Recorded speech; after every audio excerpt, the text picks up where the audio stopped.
கர்த்தருடைய பரிசுத்த நாமத்திற்கு மகிமை உண்டாவதாக. என் பெயர் ஜெயக்குமார். நாங்கள் சேலத்தில் மளிகை கடை நடத்தி வந்தோம்.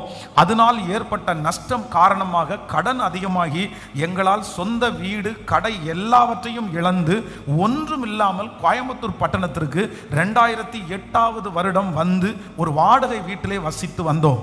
கடந்த 6 ஆண்டுகளாக நான் ஒரு இடம் வாங்க வேண்டும் என்று முயற்சி செய்து வந்தேன். ஆனால் எத்தனை முயற்சி எடுத்தும் எதுவுமே எனக்கு வாய்க்கவில்லை. 2 முறை அட்வான்ஸ் கொடுத்து அதை வாங்க முடியாமல் அந்த பணத்தையும் நான் திரும்பி வாங்கிவிட்டேன். ஆனால் இந்த சூழ்நிலையிலே கடந்த பிப்ரவரி மாதம் வாக்குத்தத்த ஆராதனைக்கு நான் கலந்து கொள்ளும் போது ஆண்டவர் ஊழியக்காரர் மூலமாய் இதோ நான் புதிய காரியத்தை செய்கிறேன், அது இப்பொழுதே தோன்றும் என்று கர்த்தர் பேசினார். நாங்கள் ஜெபம் முடித்து சர்ச்சை விட்டு வீட்டுக்கு போக வழியிலே ஒருவர் எங்களுக்கு கூப்பிட்டு இடம் இருக்கிறது பாருங்கள் என்று சொன்னார்கள். அந்த இடத்தை பார்த்து நாங்களும் அட்வான்ஸ் கொடுத்தோம். பின்பு மார்ச் மாதம் எலெக்ஷன் முடிந்து கரையம் பண்ணி கொள்ளலாம் என்று இருந்தோம். ஆனால் அம்மாத வாக்குத்தத்த செய்தி ஆம் என்றும் ஆமேன் என்றும் நடக்கும். இந்த மாதம் நீங்கள் பத்திரத்திற்கு கையெழுத்து போடுவீர்கள் என்று பாஸ்டரையா மூலமாய் ஆண்டவர் தீர்க்க தரிசனமாய் கூறினார்.